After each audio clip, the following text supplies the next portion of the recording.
சொல் தித்தித்திடுமா, இல்லை தீ என்ற சொல் சுட்டுவிடுமா?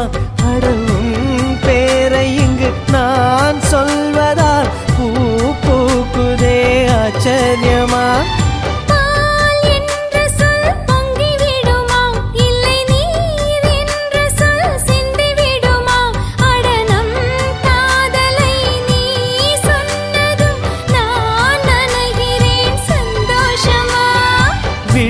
கடிதம் போடும், அதை இதயம் படித்து ரசிக்கும். இது மௌன ராகமா, மயக்க வேதமா, காதல் கேள்வி கேட்கும்.